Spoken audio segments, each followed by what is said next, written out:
Hey everybody, so we're talking about joy and pleasure and not just opening up to it, finding places for it, but also living it as a lifestyle.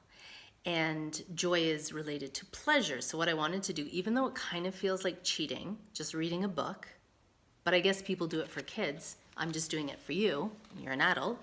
I'm gonna read you something from this amazing book, Pleasure Activism by Adrienne Maree Brown. I have not read this whole book. I have read a lot of it and I have adored it. So I recommend it. Pleasure Activism, Adrienne Maree Brown. Okay. This is just food for thought. This is just such an entirely different way of looking at life and navigating life and finding a compass for your life. So here's what Adrienne says are the pleasure principles. Okay.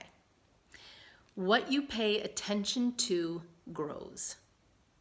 This will be familiar to those who have read Emergent Strategy. Actually, all the Emergent Strategy principles also apply here. Insert eggplant emoji.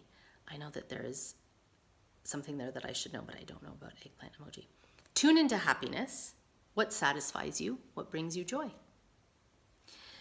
2, we become what we practice. I learned this through studying somatics. In his book, The Leadership Dojo, Richard Straussy Heckler shares that 300 repetitions produce body memory and 3,000 repetitions creates embodiment. We become what we practice. That was a big one for me.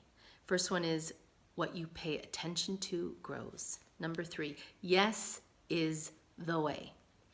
When it was time to move to Detroit, when it was time to leave my last job, when it was time to pick up a meditation practice, time to swim, time to eat healthier, I knew because it gave me pleasure when I made and lived into the decision. Now I am letting that guide my choices for how I organize and for what I am aiming toward with my work.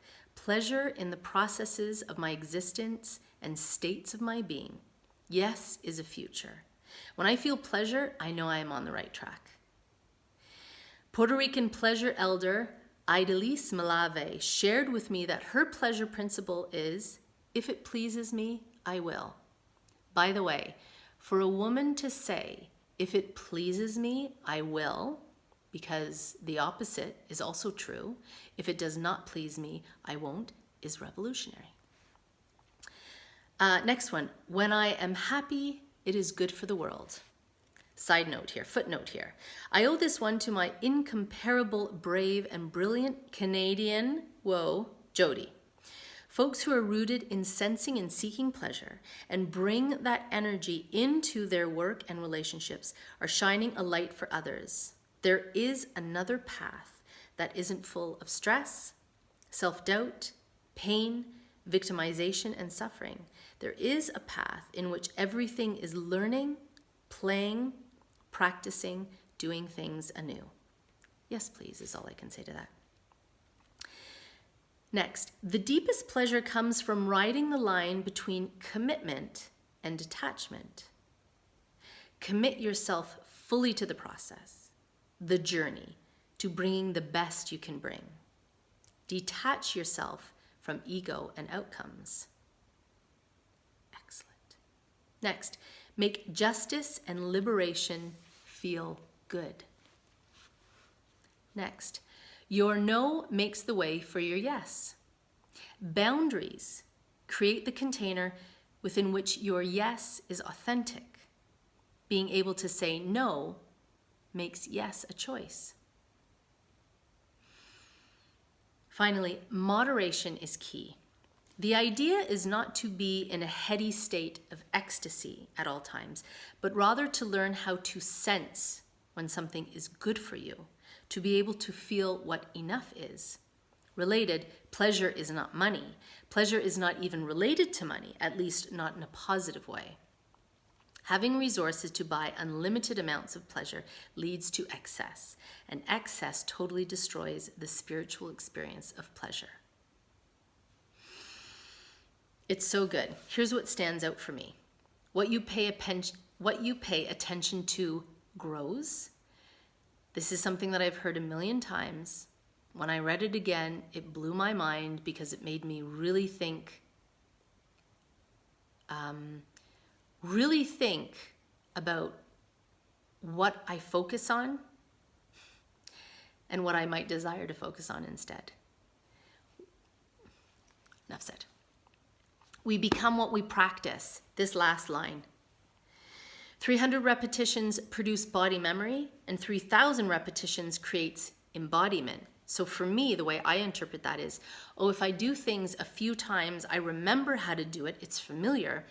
But if I do them thousands of times, I don't even have to think about it. It becomes my way of life. Beautiful. What would it be to practice joy and to practice pleasure to the point where it just becomes a way of life? Yes is the way. Love that. What is the other one? Boundaries create the container within which your yes is authentic. Being able to say no makes yes a choice. This is a beautiful book. I love it. Pleasure Activism, Adrienne Maree Brown. I would recommend it. And before we go, I wanted to show you a few things that have been bringing me pleasure and joy. So first of all, these earrings.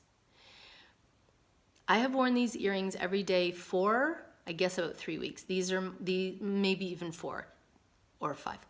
These were the earrings that I wore in my last month of packing up where I moved from, where I was basically crying every day because it was very emotional. These were my earrings. And at the beginning of the pandemic, for the first few months, I wore a pair of gold hoops with red tassels, and they were my earrings. So when I am in my sweatsuit, I wear these earrings. When I am exhausted, I wear these earrings. When I am grumpy and hate everybody and hate life, I wear these earrings. I have discovered jawbreakers or gumballs. I have hidden this little bag. I was going to give it to my kids, but then I decided to keep it for myself. And every day I have one of these, and it's so pleasurable. Just the sugar and the delight of not being able to talk because I have something in my mouth. These are bringing me joy. These are my, they're all gonna go over the floor. These are my pink underwear. Again, when I am exhausted, pink underwear. When I'm wearing my most shapeless clothing, that is just not sexy time, pink underwear. Just knowing that I have them is awesome. Sometimes when I'm in the shower or in the bathroom and I'm getting dressed or undressed, and I see that little line on my hip of pink underwear, it makes me feel awesome. And finally, I love fresh flowers. I try to have fresh flowers as much as possible.